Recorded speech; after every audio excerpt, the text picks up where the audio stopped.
স্ক্রিনে কিন্তু আপনারা যে মুভিগুলো দেখতে পাচ্ছেন এই মুভিগুলো কিন্তু এখনো রিলিজও হয় নাই। আমি কিন্তু এই অ্যাপ্লিকেশনটির মাধ্যমে কিন্তু এই মুভিগুলো একদম ফ্রিতে দেখতে পারবো এবং এখানে কিন্তু কোনো ধরনের টাকা আমাকে দিতে হবে না এবং এখান থেকে আপনারা এগুলো ফ্রিতে ডাউনলোড করতে পারবেন আপনাদের মোবাইল অ্যাপ্লিকেশনে। অ্যাপ্লিকেশনটিতে আসার জন্য আপনারা প্রথমে ক্রোমে চলে আসবেন আপনাদের মোবাইলের। তারপর এখানে প্রথমে আপনাদের লিখে সার্চ করতে হবে জাস্ট ওয়াচ। তারপর প্রথমে যে ওয়েবসাইটটি আপনাদের সামনে চলে আসবে আপনারা সেই ওয়েবসাইটটিতে চলে যাবেন। ওয়েবসাইটটিতে আসার পর আপনি এখানে কান্ট্রি সিলেক্ট করে দিবেন আপনি কোন কান্ট্রির মুভিগুলো ফ্রিতে দেখতে চান। আমি ইন্ডিয়ার, তাই এখান থেকে ইন্ডিয়া সিলেক্ট করে দিব। এখানে কিন্তু আপনারা যে মুভিগুলো দেখতে পাচ্ছেন এই মুভিগুলো কিন্তু এখনও রিলিজও হয় নাই দেখতে পাচ্ছেন এবং আপনারা এই অ্যাপ্লিকেশনটির মাধ্যমে কিন্তু ফ্রিতে দেখতে পারবেন।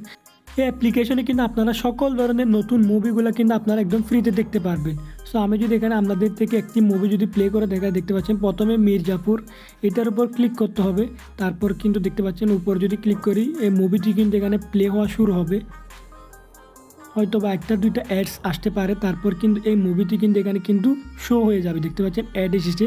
এবং এখান থেকে আপনারা মুভিগুলো কীভাবে ডাউনলোড করবেন নিচে কিন্তু ডাউনলোড অপশন পেয়ে যাবেন এবং এখান থেকে আপনারা মুভিগুলো আপনাদের গ্যালারিতে কিন্তু ডাউনলোড করে নিতে পারবেন। এখানে কি দেখতে পাচ্ছেন এখানে কিন্তু 4K HD কোয়ালিটির আপনারা কিন্তু এখান থেকে ডাউনলোড করতে পারবেন।